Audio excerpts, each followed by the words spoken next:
அனைவருக்கும் வணக்கம். இந்த மீட்டிங்கில் அடிபட்டு இறந்து போனவங்களா இருக்கட்டும், இல்லை இப்போ பேஷண்ட்டாக இருக்கிறவங்களா இருக்கட்டும், அவங்க குடும்பம் இந்த பிரச்சனையிலேருந்தும் இந்த மன உளைச்சல்லேருந்தும் மீண்டு வரத்துக்கு அந்த இறைவன் பலத்தை கொடுக்கணும்னு சொல்லி வேண்டிக்கிறேன். இறந்து போன அந்த ஆத்மாக்கள் நல்லபடியாக இறைவன் அடி போய் சேரணும்னு வேண்டிக்கிறேன். அண்ட் ஆஸ் அ சிட்டிசனாக நான் சொல்லிக்க விரும்புறது என்னன்னா, நீங்கள் இந்த உலகத்துக்கு எதுக்கு வந்தீங்களோ அந்த கடமையை முதல்ல செய்யுங்க. உங்களுக்கு கொடுத்த குடும்பத்தை காப்பாத்துங்க. உங்களுக்கு கொடுத்துருக்க வேலையை சரியா செய்யுங்க. அதை விட்டுட்டு மற்ற வேலைகளை செய்யறது நம்மளுடைய வேலை கிடையாது. யாரை எந்த இடத்துல உட்கார வைக்கணும், யாருக்கு என்ன படி அளக்கணுங்கிறது நம்மளை படைச்ச அந்த இறைவனுக்கு தெரியும். அதனால யாருக்கு என்ன கொடுக்கணுங்கிறத அவரு பார்த்துப்பாரு.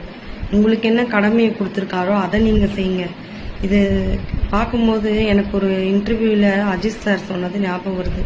அப்ப நான் அவரை தவறா புரிஞ்சுக்கிட்டேன். என்னன்னா, அவர் சொன்ன வார்த்தை, வாழ்க வாழ்கன்னு கோஷம் போட்டுட்டு வராதிங்க, முதல்ல நீங்க வாழுங்க, நாங்க வாழ்ந்துகிட்டு தான் இருக்கோம்னு சொன்னாரு. அப்ப என்ன இவர் இவ்வளவு ஆணவமா பேசுறாரு, எல்லாம் இருக்குன்ற திமிரும் அப்படின்னு நான் நினைச்சேன். ஆனா அது திமிரு இல்லை, அவர் உண்மையத்தான் அவருடைய பாணியில தெளிவா சொல்லியிருக்காரு.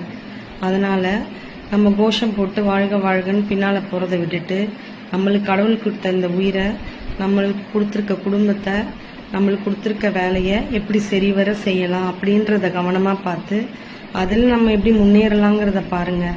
மற்ற விஷயங்கள்ல தேவையில்லாமல் நுழையிறதுனால அவங்களுக்கு மட்டும் பிரச்சனை இல்லை, எல்லாருக்குமே பிரச்சனைகள். இப்ப பாருங்க, எவ்வளோ மன உளைச்சல் எத்தனை குடும்பங்களுக்கு. இப்போ இந்த கடையடைப்பெல்லாம் வரும்போது எத்தனை பேஷண்ட்ஸ் மாத்திரை வாங்க, மருந்து வாங்க, அலக்களிப்பாங்க.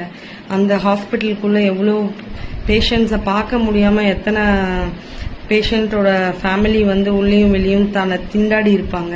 போக்குவரத்து எவ்வளவு பாதிச்சிருக்கும். ஒரு தனி மனிதனோட ஒரு விஷயத்தினால எத்தனை பேரோட பாதிப்புகள் அங்க இருக்குன்றத புரிஞ்சுக்கோங்க.